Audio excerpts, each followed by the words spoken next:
Un saludo cordial. Es para mí un placer darles la bienvenida a este episodio de nuestra sección de podcast Cristianismo y Política de la Universidad Bíblica Latinoamericana.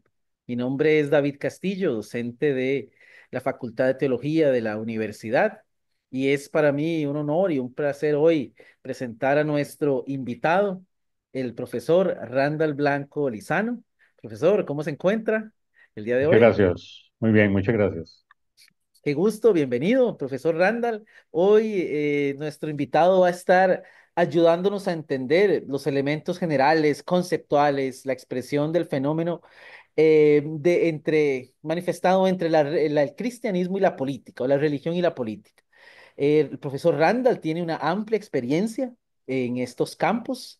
Ha sido y es ahora profesor jubilado de la Escuela de Sociología de la Universidad de Costa Rica, ex director de la maestría centroamericana de la misma universidad en sociología, y también investigador en diversas temáticas en el ámbito de la política, en el análisis electoral, en los temas de la democracia y en el análisis de lo religioso. El profesor Randall Blanco también tiene a su haber una serie de artículos y escritos, ¿verdad? Relacionados con las élites, las dinámicas de poder, que podrían ser también de mucho interés para nuestra audiencia. Profesor, también es doctor de Gobierno y Política Pública de la Universidad de Costa Rica. Y en fin, bueno, un amplísimo, amplísimo, amplísimo historial de experiencia y trabajo. Así que es un placer, un privilegio tenerle hoy por acá, profesor Randall. Bienvenido. Y bueno, cristianismo y política. Un par de conceptos, ¿verdad?, que nos llevan a un horizonte amplio en la expresión de la organización social, ¿verdad?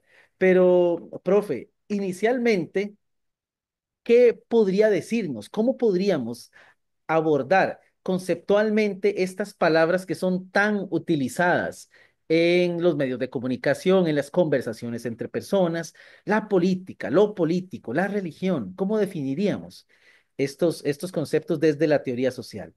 Muy bien. En primer lugar, David, un agradecimiento profundo por la invitación a vos y a los colegas de la Universidad Bíblica Latinoamericana, con quienes ya tuvimos el año pasado la gran alegría de participar en una discusión muy rica sobre los contenidos políticos religiosos de las campañas, contenidos políticos religiosos de las administraciones eh, Alvarado Quesada y de Chávez Robles.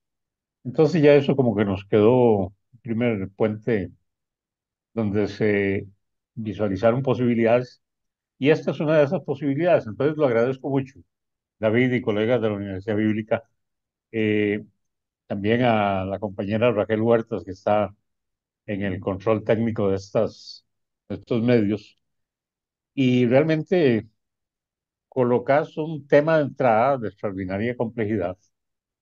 Yo creo que habría que decir como una primera idea de fondo, es que religión y política son dos dimensiones fundamentales de la existencia de las sociedades. Eh, pero no solo de las sociedades. A mí me gusta recordar que las sociedades, como decía un gran sociólogo, Norbert Elias, las sociedades son sociedades de individuos. ¿Sí? Entonces no es solamente un fenómeno que tenga que ver con la colectividad, sino que tiene que ver también con las vidas de los seres humanos. Y supone entonces, siendo dos dimensiones de una enorme complejidad que se viven tanto colectiva como individualmente, a quienes analizan y discuten de estos temas les supone un primer desafío enorme, que es estar en condiciones de entender las interrelaciones complejas que se dan entre ambos fenómenos. Entonces, eso es un primer punto de fondo. Un segundo punto de fondo, como bien lo señalabas en la presentación, es que nos enfrentamos a conceptos que son plurisignificativos. tienen múltiples significados. Aluden de inmediato, nada más los enuncia uno y ya, sí, indefectiblemente la gente estará posicionada sobre un punto u otro.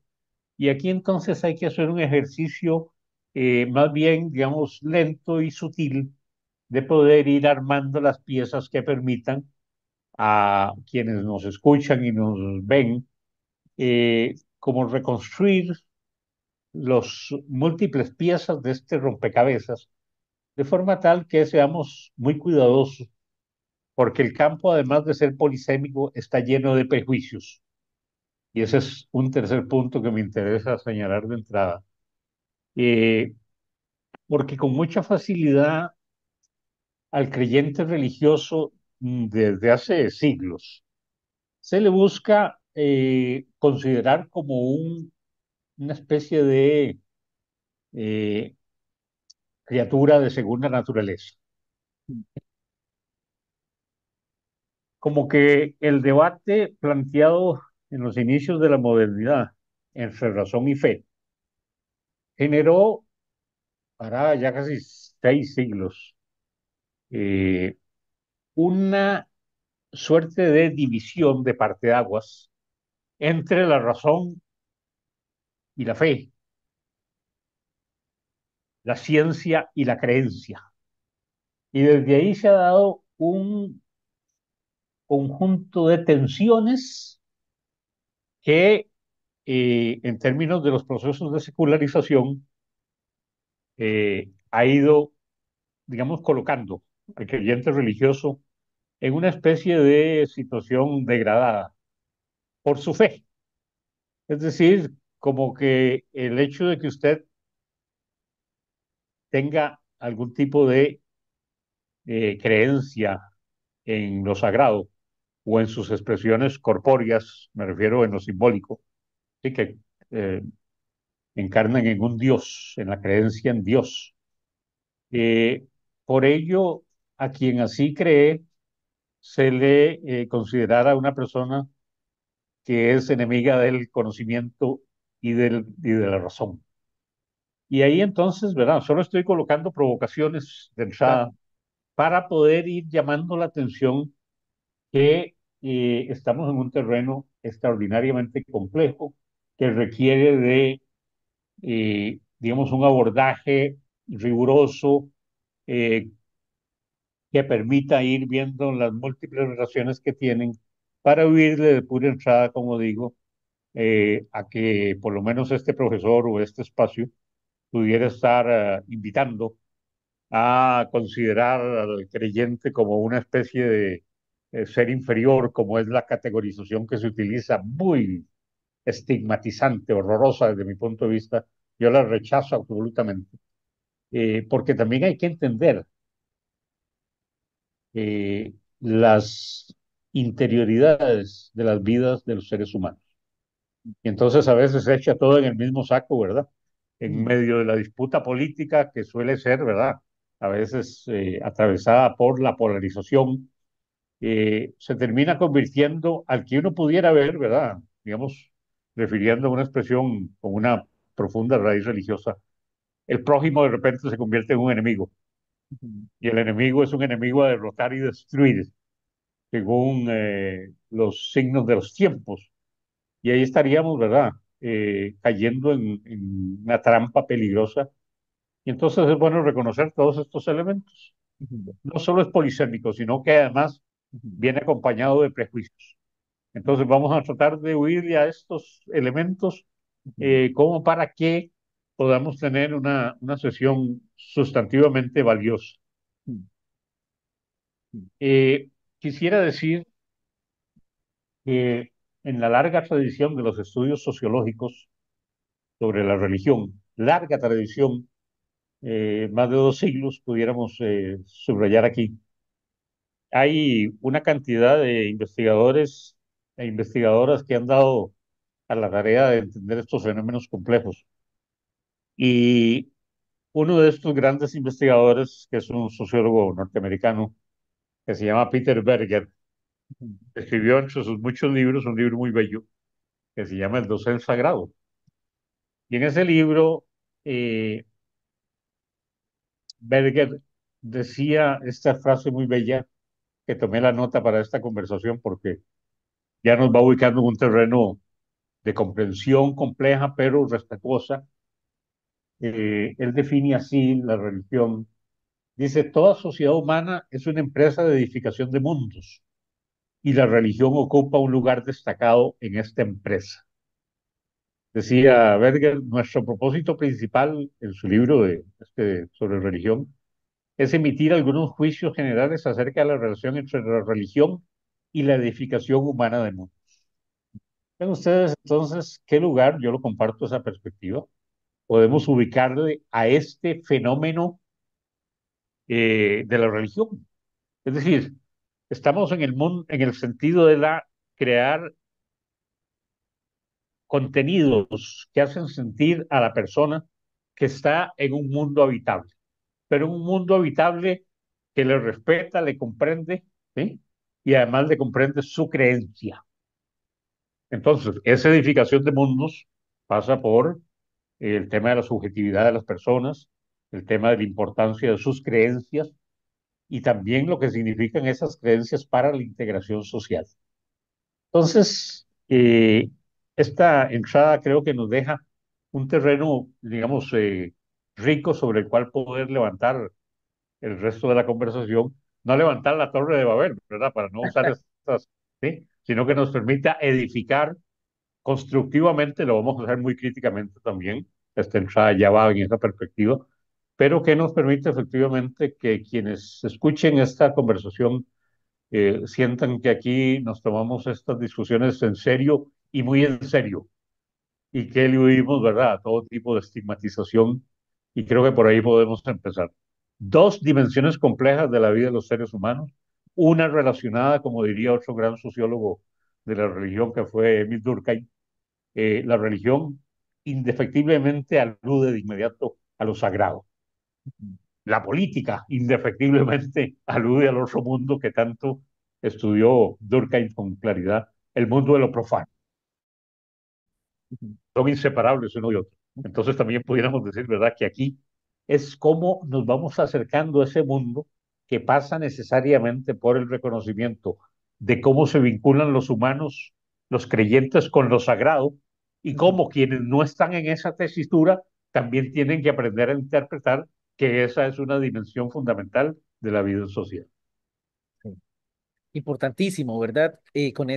Partir con esta premisa, porque interesantemente, profesor Randall, y es una de las razones por las cuales yo especificaba en la pregunta, sugerir la idea de definir la política, lo político y la religión desde la teoría social, es de alguna manera traer esta conversación a la mesa de una definición del fenómeno, especialmente del fenómeno religión, que no partiese de la premisa creyente, pero que por otro lado fuese una precisión y una definición que fuese crítica, que nos ayudase a analizar y a comprender el fenómeno, pero que prescindiese del marco de prejuicios que usualmente se impone a la lectura de lo religioso y de la persona creyente, ¿verdad? Entonces, esto que usted nos contribuye es fundamental de inicio, ¿verdad? Y de alguna manera aporta a la audiencia que esperamos que tenga acceso a este material una manera de ver lo religioso, como usted muy bien lo señala, como parte de esta empresa de construcción de mundo,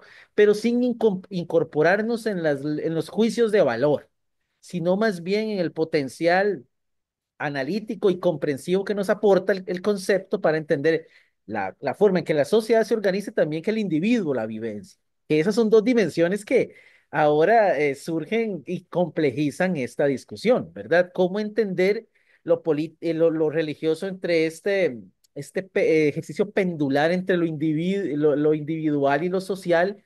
Y por otro lado, ¿cuál puede ser el rol de lo religioso en esta construcción de lo político y de la política? ¿Cómo podríamos, profesor, definir lo político y la política ya en esta construcción de mundo que usted nos menciona?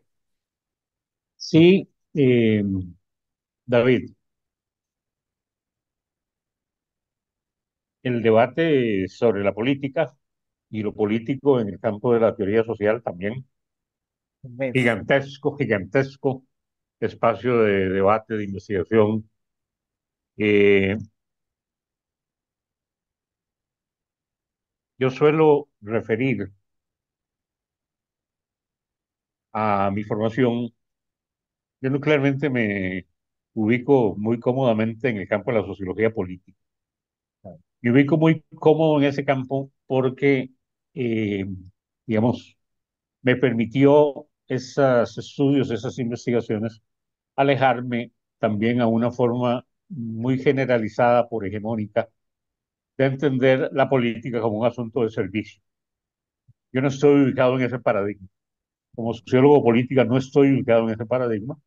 Ese paradigma es, digamos, está vinculado directamente con las nociones liberales sobre una concepción global del Estado como un órgano que está diseñado para eh, que se cumpla el bien común. Este profesor no está vinculado a ese enfoque. Este profesor está vinculado a una noción de política que se vincula directamente con quienes administran y cómo lo hacen los asuntos de la vida en sociedad, que los griegos le llamaron polis, y por eso de ahí viene la raíz de la política. ¿Quiénes y cómo administran los asuntos de la vida en sociedad a lo que podemos llamar la política? Y lo político es el ámbito inmediatamente vinculado con los ejercicios de poder. Entonces, ahí, en esta otra dimensión de estos ejercicios de poder, ¿cómo funcionan? Funcionan como mecanismos muy complejos que tienen por lo menos dos mecanismos fundamentales para el ejercicio de lo político entendido como ejercicios de poder. El primero es un ámbito de cohesión social. Está vinculado a un conjunto de prácticas, acciones y narrativas que tienen como fin la integración social.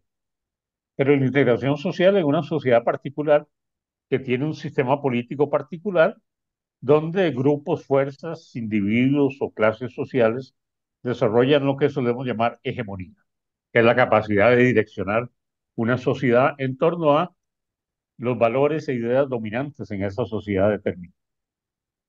En términos de cohesión, entonces uno encuentra una cantidad extraordinaria de prácticas, también de narrativas, de cómo garantizarnos que usted se sienta parte de algo o de alguien.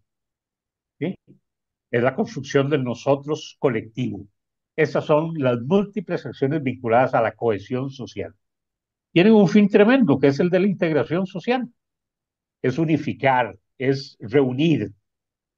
Eh, y vean ustedes que aquí se dan una cantidad de rituales fundamentales en la vida colectiva que son de muy diversa naturaleza. Son ritos sociales, políticos, económicos, culturales y también religiosos.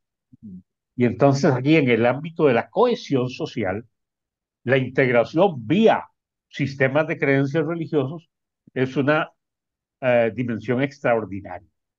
Porque efectivamente, ¿verdad? Creo que para el mundo al que nos estamos refiriendo en esta conversación, cualquiera puede hacer rápidamente memoria de su vivencia de socialización y puede recordar con qué facilidad una de las actividades consagratorias de las prácticas católicas, todos los días en millones de templos donde se realizan misas, indefectiblemente usted va a encontrar al oficiante religioso diciendo en sus exaltaciones que Dios bendiga a nuestros gobernantes. ¿De acuerdo? Un potente rito de consagración y le pide a Dios, en el marco de la creencia católica, estoy ubicado solo para tener una referencia, Sí. que Dios bendiga a los gobernantes. Vean que no se dice, ¿verdad? A nuestros malos gobernantes, a los peores gobernantes, a los buenos. No, está enviando un mensaje de profunda legitimación. Y ahí tiene usted una práctica de integración social que se produce y reproduce las 24 horas del día en todas las sociedades que tienen, ¿verdad? Creencias católicas y de múltiples denominaciones y que lo hacen de otras maneras. Ahora solo estaba ilustrando ese punto con una práctica, ¿verdad? Venimos de la retina de ver, ¿verdad? Cómo, sin exagerar, eh, el mundo de la modernidad y la posmodernidad, o como dirían por sus colegas de la hipermodernidad, ha pasado al vilo los últimos 10 días después de la muerte del Papa Francisco, esperando cuándo va a salir el humo blanco de la chimenea. Pero vean ustedes esta metáfora importante de comprensión de un fenómeno muy complejo. ¿Cómo es eso, verdad? Que en ese mundo de la hipertecnología, esta institución milenaria que es la Iglesia Católica, envía un mensaje universal de comunicación por medio de una chimenea. La potencia del ritual. Es que si no entendemos esto, no entendemos, ¿verdad? Estas múltiples expresiones y manifestaciones desde la institución que es capaz, ¿verdad?, de sentirse portadora de un mensaje universal, así se reclama, ¿de acuerdo? Y utiliza recursos y medios vinculados a su legitimación sacramental, ritual, histórica, por medio de una chimenea. Entonces la gente decía, bueno, humo blanco o humo negro. Cuando viene la fumata, han surgido, ¿verdad?, infinidad de memes y de burlas, pero por eso estamos trabajando este tema con mucho cuidado, porque aquí no queremos pasar por ningún sentido en ese estigma que rápidamente hace de este tema una burla, una descalificación, ¿sí? Vean ustedes esa manera de comunicación, que también es una manera de comunicación institucional milenaria, ¿de acuerdo? Pero de inmediato, ¿cuándo? 7 votaciones, una, cuatro, cinco, ¿qué pasa? Las tensiones de los cardenales, ¿cuándo va a haber una enorme expectativa global sobre una práctica de un personaje que resulta fundamental, ¿sí?, en la geopolítica internacional desde hace milenios? Cohesión. ¿Qué agregó la cohesión? Oración, santificación, eh, la apelación del nombre de Dios que protege, ¿sí? Múltiples rituales integradores, matrimonios, primeras comuniones en el mundo católico, ¿de acuerdo? Sí. Rituales de eh, el sepelio, el entierro, ¿sí?, que tienen su propia codificación de normas, de prácticas, de símbolos, ¿de acuerdo?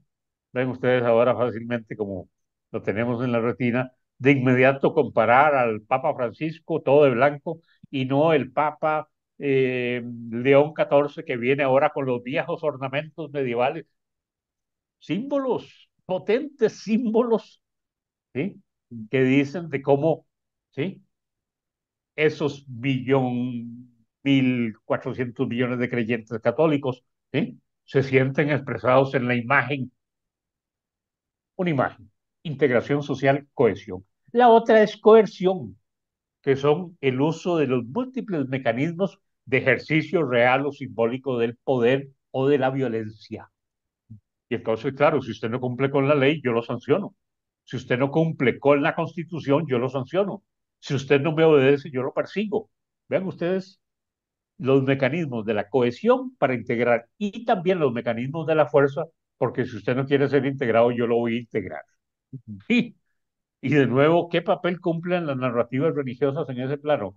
Un enorme papel también en la coerción, porque aquí estamos en el mundo entonces del pecado, de la culpa, del arrepentimiento para volver a ser la oveja que se descarriló. No, traigámosla de nuevo al redil. Vean ustedes la puja entre la integración y la ruptura, entre el cambio y la reproducción del régimen o del sistema.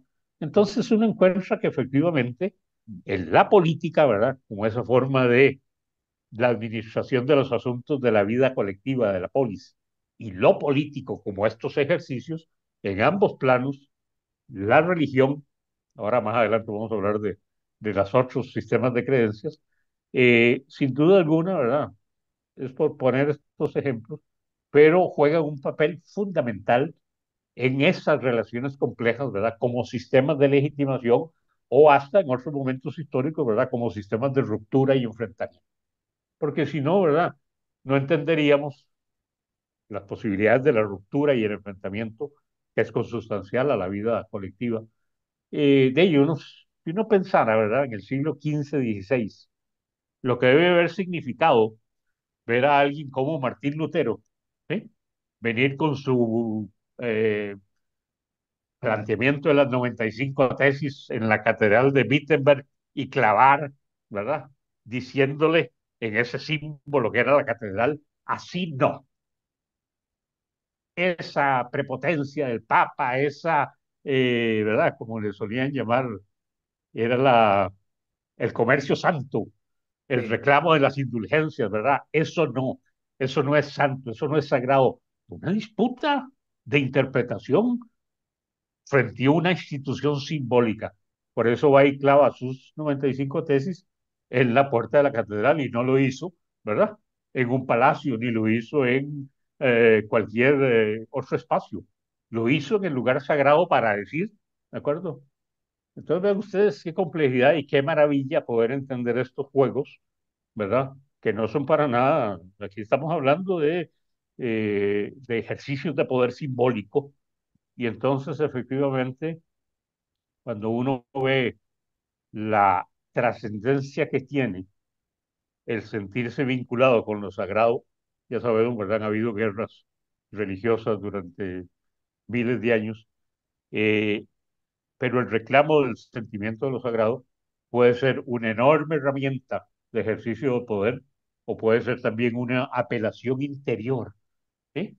A lograr encontrar de nuevo la santidad que he perdido. Ahora, ¿verdad? Con el Papa León XIV, al venir de la orden de los agustinianos, estos temas se van a poner muy en el tapete, porque, ¿verdad? Agustín fue un enorme pecador, ¿eh? Un tipo que disfrutaba la vida de aquel momento, ¿verdad? En el siglo IV, digamos que sin ninguna limitación. Y escribió ese libro tan bello, ¿verdad? Que es Las Confesiones, donde efectivamente narra su transición, como lo hicieron otros creyentes católicos, ¿verdad? Del pecado a la santidad. 500 páginas de un libro, ¿verdad? Pero donde el tipo se desgarra literalmente diciendo, ¿verdad? Yo le había fallado a Dios hasta que Él generosamente me llamó y me trajo de nuevo. Es decir, se había salido de la Grey, ¿de acuerdo? Rompió la integración social, el arrepentimiento le coloca de nuevo en el camino correcto. Ese es San Agustín. Pero también ese San Agustín escribe el maravilloso libro, tal vez de los mejores de la historia del pensamiento político, La ciudad de Dios. Y la ciudad de Dios, ¿verdad? Además de ser una maravillosa obra de teología política, es un claro juego de interpretación entre la ciudad de Dios y la ciudad terrenal. Entonces, sin duda, Agustín se mete a entender cómo funciona el poder y cómo se vincula el ejercicio de poder con las aspiraciones de la ciudad de Dios. Entonces, la puja de la ciudad terrena y la ciudad divina vamos encontrando todas estas piezas que nos permiten, ¿verdad? Ver que tampoco están tan separados la dimensión religiosa de la dimensión de la política, porque a veces se reclama eso, ¿verdad? No debería haber intervención, pero ¿cómo hacemos, ¿verdad? Para que no haya intervención de una historia milenaria que ubica no solo en el campo religioso católico, sino también en el campo religioso evangélico, protestante, y otros campos religiosos, este tipo de prácticas, ¿sí? Donde lo menos que uno puede ver es que sean asépticos respecto del ejercicio de poder. A la inversa, a la inversa, están perfectamente claros de la importancia que juegan los símbolos en la legitimación. Es fascinante, profesor Randall, y bueno, ya con esta intervención suya, yo creo que nos plantea una serie de elementos que casi va a tocar ir luego viendo por separado, digo yo a la audiencia, porque hay que, esta síntesis que usted ha hecho de la expresión del fenómeno de lo político y lo religioso, ¿verdad? En cohesión, con ejemplos antiguos, con ejemplos contemporáneos. Creo que nos lleva nos llama un poco a sacar la lupa investigativa y el ente crítico, ¿verdad? Asumir, usted mencionaba genialmente este elemento de la política. Y la primer crítica a en su conceptualización liberal de la política como servicio, como bienestar y vinculando la construcción del Estado moderno, ¿verdad? En esa empresa es fundamental, porque de alguna manera aquí volvemos a la noción de que usted muchas veces ha reiterado en otras ocasiones sobre cazar mitos, ¿verdad? ¿Cuál es el rol del Estado? Y cómo, desde qué lente o qué perspectiva partimos para entender la política y lo político y encerrarnos en el Estado como la expresión de esos ejercicios y añadiendo esta suerte de eso, de premisa valorativa, ¿verdad? De que es para el servicio. En cambio, el elemento de lo político como un ejercicio de poder, como el elemento de pugna y como la llamada a la construcción de cohesión social, de acciones, de prácticas, ¿verdad? De grupos y fuerzas, creo que eso da otra perspectiva, nos da otra perspectiva sobre cómo leer lo político, especialmente cuando uno ve estos discursos legitimadores, que tendremos una sesión sobre legitimación, pero estos discursos que Claro, apelan a la democracia, al bienestar común, a la justicia para todos y todos, estas nociones englobantes que usted muy bien mencionaba, se ponen ya en tela de juicio, ¿verdad? Y por otro lado, concebir el rol de lo religioso, de sus discursos, de sus símbolos, en este campo, ¿verdad? De la construcción de mundo, de la cohesión social es fundamental, porque observando lo que usted decía, ¿verdad? De la importancia de lo religioso en la modernidad. Me encanta ese ejemplo de toda la tecnología y todas las cámaras, ¿verdad? De las televisoras más importantes, todo el periodismo, todas las redes sociales centradas allá en esta catedral antiquísima, ¿verdad? poniendo en pantalla un rito viejísimo, ¿verdad? Que sigue siendo absolutamente consagrador en esta época Total. cómo, ¿verdad? Ese elemento de lo religioso sigue teniendo un componente fundamental, innegociable en las dinámicas sociales actuales. Y no solo eso, el elemento de cohesión es fundamental. Cuando usted hablaba de cohesión, yo decía, bueno, pero es que esta cohesión parece coerción, porque la tarea de construcción de mundo los grupos humanos suscitan vinculado a lo religioso es la construcción social de un mundo particular, pareciera. Y cuando no se construye ese mundo particular, ¿verdad? Del mundo correcto, viene lo que usted denomina la sanción, viene lo que usted denomina el pecado, viene lo que usted denomina como la coerción para integrar en la sociedad como tal. Yo, lo que yo rescato de todo, que es muy importante, son estos elementos, ¿no? La importancia de lo religioso en el siglo XXI. Así como usted dice, llevamos 10 días pendientes de León XIV. ¿Por qué? Bueno, esa es la pregunta, ¿verdad? ¿Por qué en esta época sigue teniendo León XIV? Y allá vimos inclusive a Zelensky y a Trump sentados ¿Verdad? en ese marco. Y por otro lado, lo político, como este ejercicio cohesionador y cómo la religión puede jugar un papel fundamental en la cohesión de los religiosos. Donald Trump celebró hace como, el 1 de mayo, el Día Nacional, ya no me acuerdo si era de la religión, de la Biblia, de la fe, pero ahí teníamos a Trump en la Por Casa supuesto, Blanca celebrando el por día de... supuesto, ¿Qué por tiene supuesto. que ver esa amalgama? ¿Dónde está ahí el ejemplo de la cohesión, coerción, de la construcción de mundo? ¿Y cómo se encuentran entonces lo político y lo religioso en ese ámbito en nuestra época, ¿verdad? Muy bien. Sí, ahora tocaste un punto que no quiero que nos quede en el aire, porque es exactamente medular. Dijiste muy bien, así, con sutileza teológica y sociológica. Es una cohesión que parece coerción. Ahí tocaste un nudo tremendo, porque es una Sí. cohesión coercitiva, ¿de acuerdo? Y es una coerción que integra. Mm. Son los dos ámbitos en interrelación de ida y vuelta. Pero otro enorme estudioso de la religión, sin ser su ámbito, digamos, más determinante. Pierre Bourdieu, un sociólogo francés, enorme estudioso del Estado y la política, en sus estudios sobre la religión y sobre los fenómenos, digamos, más generales que él llamaba de la antropología simbólica, en el Mm, estudio de los símbolos, mm, usó un concepto espléndido que nos cae muy bien a la mano en este momento. El concepto es alquimia simbólica.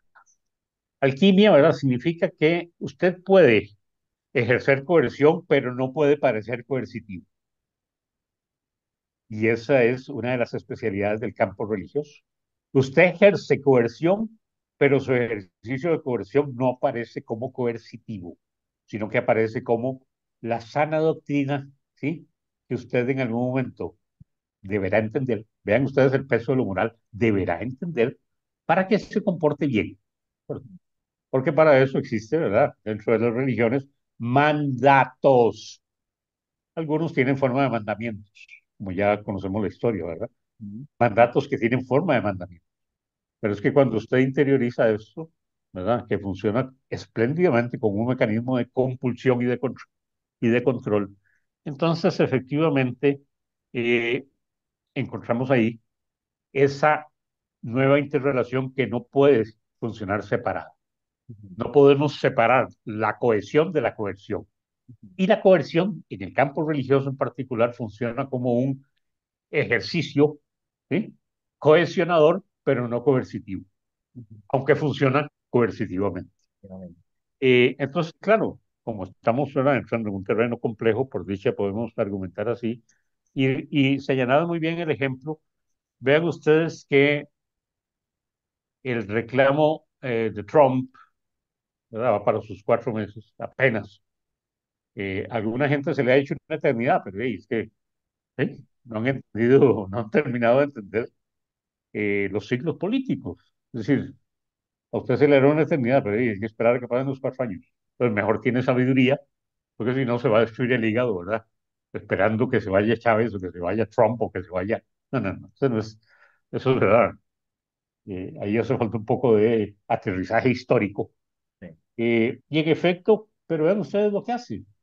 No solamente lo ha reclamado con gran habilidad de marketing político y de comunicación política, por algo la bala no lo mató a Trump, porque su reclamo ha sido un reclamo totalmente teológico. Dios lo salvó. ujú, Y primero lo salvó para salvar a Estados Unidos. Así lo expresó claramente en sus discursos. ujú, Pero ahora, ¿verdad? Que se ha metido en todo conflicto geopolítico mundial que existe y lo seguirá haciendo, agregó que Dios lo salvó no solamente para salvar a Estados Unidos, sino lo salvó para salvar el mundo. Entonces, claro, usted se imagina, ¿verdad?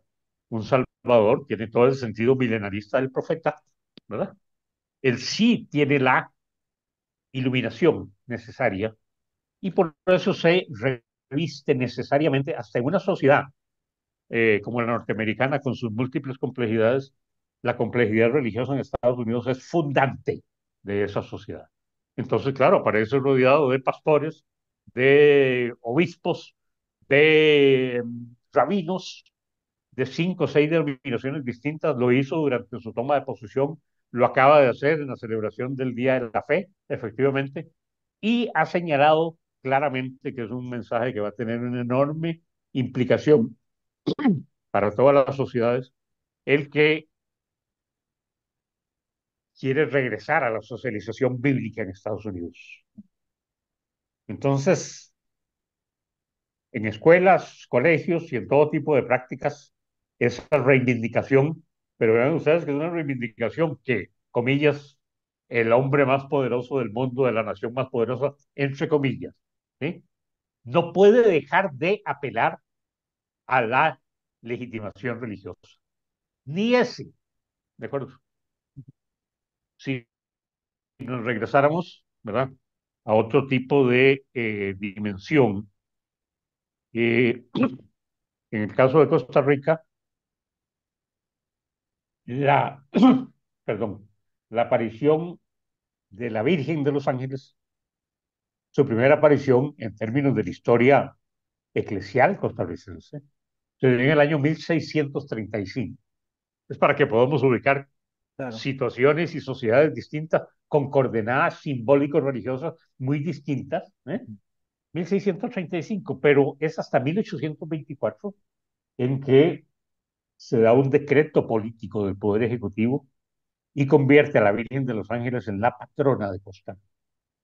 Un decreto político, es decir, es el Estado, ese núcleo de ejercicio de integración y cohesión y de poder, ¿verdad? En que los políticos hegemónicos de aquel momento le dicen a la sociedad costarricense, mayormente analfabeta, por supuesto, en el año 1824, que ahora tiene además un símbolo instituido por un decreto político, un símbolo religioso convertido en la protección de Costa Rica. 1824. Acabamos de celebrar 2 siglos del patronazgo de la Virgen de los Ángeles, 200 años, con un estado confesional. Solo hay 2 estados confesionales en el mundo, el segundo es Costa Rica. ¿Sí? ¿Qué ha hecho ese estado que tiene una religión oficial? ¿Sí?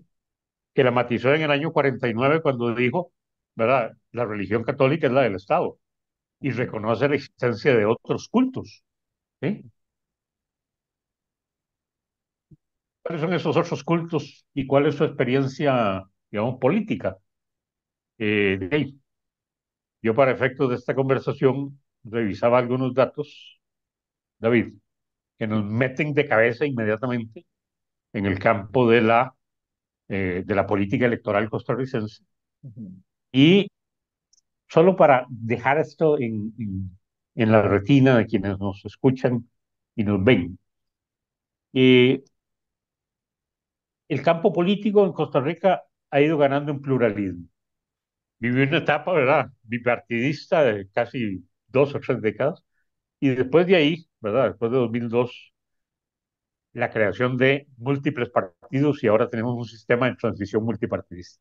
Pero el mundo, el campo religioso, también ha ido avanzando en términos del pluralismo.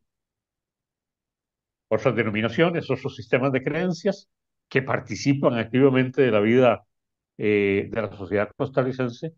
Y hay registros electorales, vean ustedes, el primer partido político que se denominó abiertamente católico fue el Partido de Acción Católica, en el año 1902, ¿de acuerdo?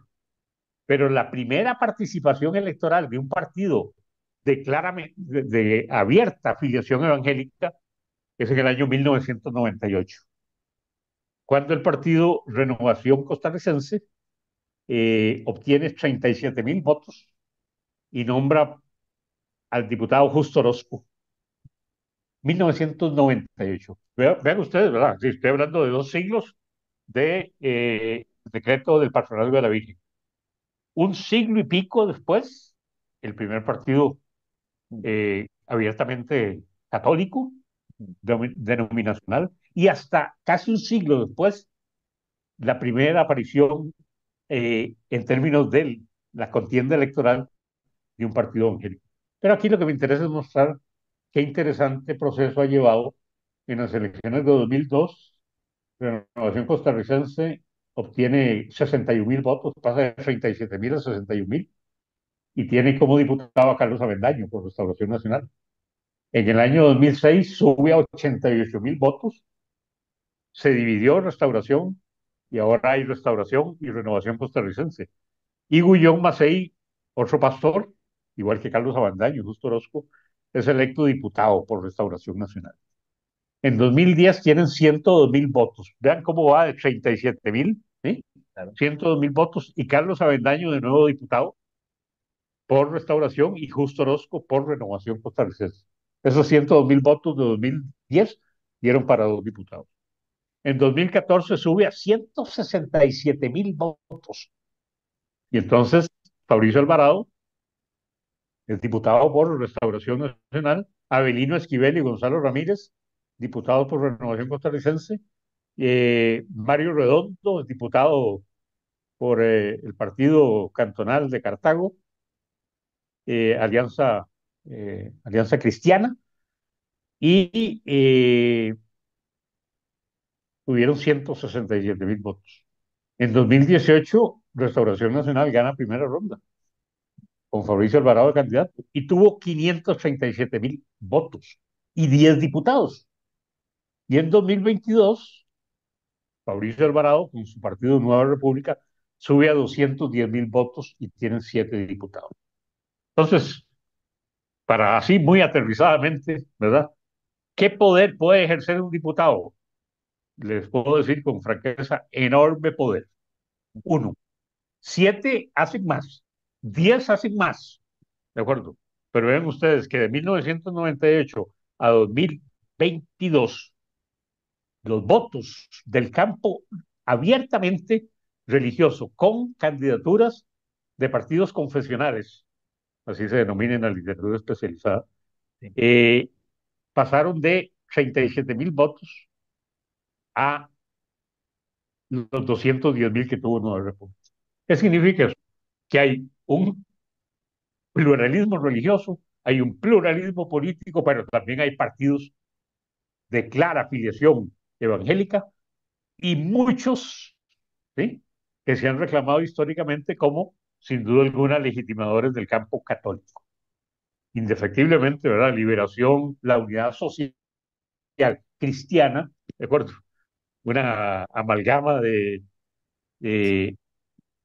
sistemas de creencias diversos, pero con ello, ¿verdad? Estamos ilustrando el caso de la complejidad de la vida norteamericana. Esta es la sociedad costarricense, lo religioso, y vean ustedes, la Constitución prohíbe que los sacerdotes participen en política abiertamente, ¿de acuerdo? Pero entonces, ¿cómo lo hacen? Con alquimia simbólica. Sí, en cambio los pastores sí, y han logrado pasar, ¿verdad? Entonces, ¿qué significa? Que hay efectivamente un consistente y consolidado nicho de electores que votan por agendas con un claro contenido religioso. Impresionante, profe. Y bueno, el tiempo se nos va volando, ya Sí, casi, ¿verdad? Tendremos que ir cerrando, pero yo creo que de nos acuerdo. pinta un panorama investigativo muy interesante, ¿verdad? De partir de esta noción de la empresa de construcción de mundo y el rol de lo religioso para cohesionar, ¿verdad? Y de forma coercitiva en esta incorporación, en esta adhesión a los órdenes que se va construyendo es fascinante, ¿verdad? Y la Sin noción duda, entre la fuerza y la invitación, ¿verdad? O este elemento de lo coercitivo y de lo que cohesiona. Es creo que algo que necesitamos, ¿verdad? Retomar, analizar con lujo de detalle. El ejemplo de Trump es una cuestión, me parece a mí fascinante, que me parece podremos en otro momento explorar también en el contexto más latinoamericano. sin duda, sin duda. Imagen esta imagen que usted señalaba y recordaba de los obispos, de los pastores, de los rabinos en torno a Trump, nos devuelve Total, mucho a este ejercicio de lo político de las fuerzas, ¿no? total, Ordenamos el mundo, grupos en pugna con sus nociones de lo que son prácticas, formas, comprensiones ordenadas del mundo, es fundamental. Ahí no solamente, ¿verdad? Uno podría decir que tenemos a Trump como el representante, el operador político y estos operadores religiosos como tales, ¿verdad? Los cardenales o los rabinos o los pastores, sino que representan una fuerza dentro de ambos ámbitos. Trump representa cierta fuerza política, que no es sin sus duda, opositores, ¿verdad? Y los sin duda. cardenales, los rabinos, los pastores que apoyan a Trump y lo legitiman, representan una entre distintas fuerzas en disputa. Claro, Estas han claro, por alcanzado, supuesto, de alguna manera, ¿verdad?, generar mayor por supuesto. presión o coerción para alcanzar en este momento estos puestos de poder político. Pero creo que esa pregunta, ¿verdad?, que nos queda y que tal vez podamos explorar ya en un siguiente momento es, ¿a dónde nos encontramos hoy? Especialmente con esas lecturas de un incremento en la secularización de nuestras sociedades, ¿verdad? Como usted lo mencionaba, tenemos elementos tecnológicos que han avanzado y han cambiado la vida en pocos años, ya ni siquiera puede decir uno décadas, ¿verdad? Sí, sí, Los estoy años de nos acuerdo.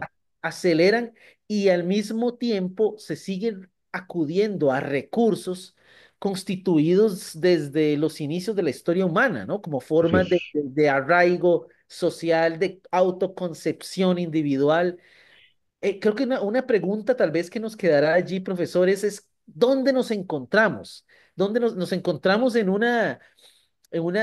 sociedades que no podemos determinar, dado la complejidad y la contradicción, o podemos ir viendo tendencias en esta amalgama entre lo religioso y lo político que son novedosas, o tenemos, digámoslo así, el mismo fenómeno con un distinto ropaje, con un ropaje tecnológico, ¿verdad? Para conectar la chimenea con la cámara que lo transmite todo Internet, ¿verdad?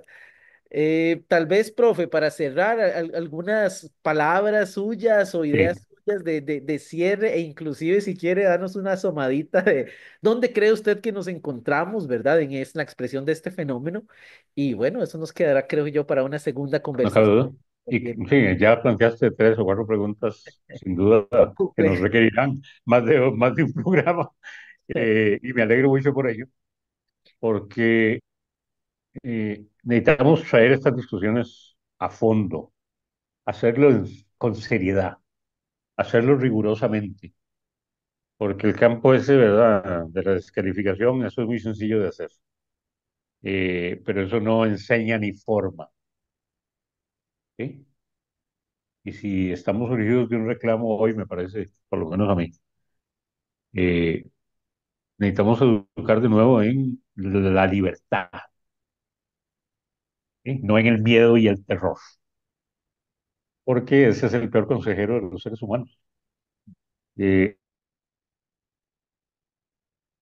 no hablo, no hablo de libertades de elegir entre un producto u otro o en una creencia u otra. Estoy hablando de una cosa más compleja, que es determinante, ¿verdad? No solamente el que yo pueda discernir entre distintas alternativas, sino que además esos discernimientos me acerquen a mí hacia la construcción de valores históricos que solo pueden ser vividos colectivamente. Equidad, justicia, solidaridad. Solo ahí pueden ser construidos. Pero venimos, ¿verdad?, de casi 5 décadas donde se colocó en el centro de la vida humana el individuo competitivo y feroz. ¿Sí? Eso, ¿verdad?, es el lema de los valores de la competencia, que ahora esta misma potencia, ¿verdad?, se ha encargado de legitimar por completo. Estados Unidos, ¿verdad?, 5 décadas de prédica y de imposición de lo que reclamaban como la libertad de mercado total. Ahora son los principales impulsores del proteccionismo, ¿eh? Quebrando todo el esquema ideológico de la libertad de mercado.